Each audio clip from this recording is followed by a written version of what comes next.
शादी तुमने वैसे ही खत्म करनी है ना? बताओ तो सही। 3 बजे। 3 बजे? तो तुम घर 6 बजे क्यों आती हो? तुम्हारे इन फजूल सवालों के जवाब नहीं मेरे पास। क्या है? देख लो, ये बात तुम्हारे लिए मुश्किल बन सकती है। क्या कर लोगे तुम? छोड़, तुम वैसे ही रहे हो, वो ख्वाहिश तो वैसे ही तुम्हारी पूरी हो रही है। सही है यार, चोर भी हो, झूठ भी बोलती हो।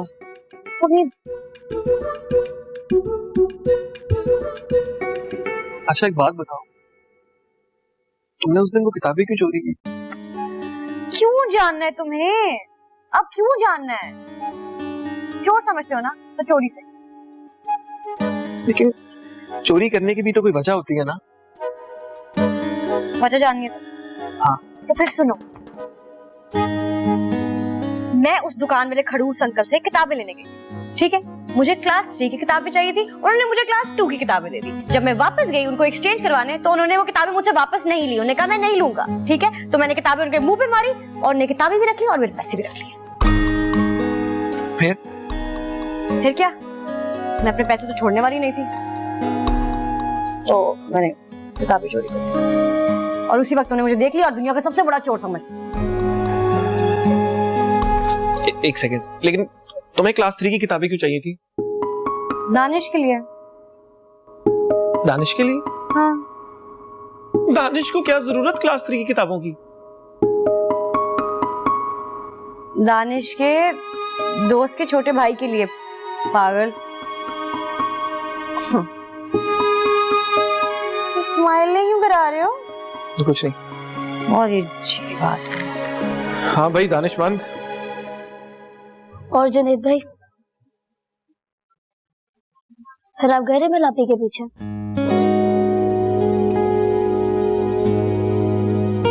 मतलब आप गए थे? तुमने जानबूझ के सब किया था ना, ताकि मैं रिमिल का पीछा करूं। तो क्या देखा आपने? वही जो तुम मुझे दिखाना चाहती थी। तो आपको कुछ समझ आया? नहीं,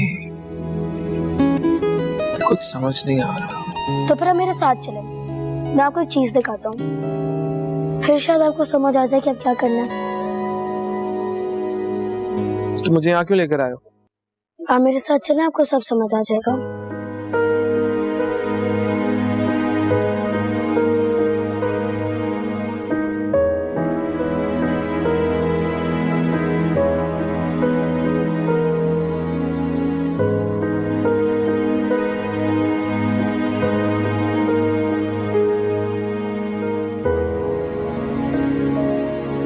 दानिश भाई, आप?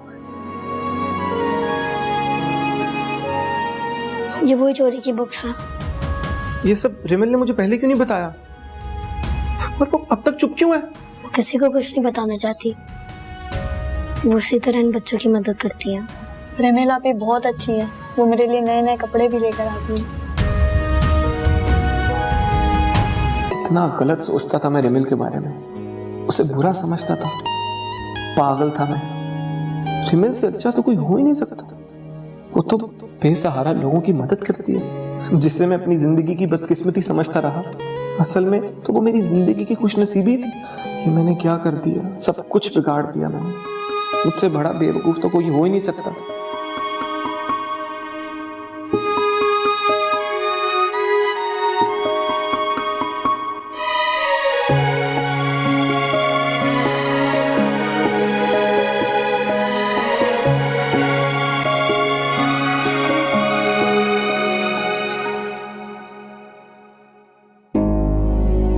जाने दें आप मुझे। क्या है, मशवरा तो करेंगे ना आपस में बैठ के। क्या फायदा? क्या मतलब है? जो तुम कहोगी वो कर लेंगे, जैसे कहोगी वैसे कर लेंगे। ऐसे थोड़ी होता है। ये आज सब लोग एक ही जगह इकट्ठे हो गए हैं। जुनैद, आओ बेटा, तुम्हारा इंतजार कर रहे थे। तुम ही समझाओ इसको। क्यों, क्या हुआ? जुनैद से क्यों पूछ रहे हैं? वो तो यही चाहेगा ना कि मैं चली जाऊं। क्यों? कहाँ जा रही हो तुम? अरे वो उसके ऑफिस वालों ने उसकी पोस्टिंग कर दी है इस्लामाबाद, और ये भी बेहद जिद कर रही है। और हम तो थक गए हैं इसे समझा समझा के, मगर मजाल है कि इसके कान पे जूं भी रेंग रही। तो सोचा तुम्हें कहते हैं भाई, शायद तुम्हारी बात समझ में आ जाए इसकी। अम्मी मैं क्या करूंगी यहाँ पे, जाने दे मुझे। मैंने रिमन को समझा दिया कि जुनैद तुम्हारा शौहर है, जो भी इजाजत लेनी है उससे लो, तुम जानो तुम्हारा काम जाने। जी भाई शौहर साहब, क्या कहते हैं आप? अगर मैं रोकूंगा तो तुम रुक जाओगी? बोलो रिमन। अब ये फैसला भी मुझसे पूछ कर लोगे? अच्छा सही है, मुझे जाना। मैं तुम्हें इजाजत देता हूँ, जाओ। पक्का? हाँ।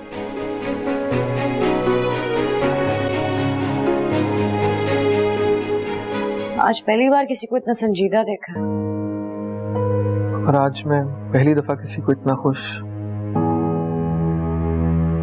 तुम्हें सच में लगता कि मैं बहुत खुश हूँ जाने के लिए? तो यही तो चाहती थी तुम, कि तुम्हें जॉब मिल जाए। तुम्हें कैसे पता? मैंने तुम्हारी ईमेल्स पढ़ी थी।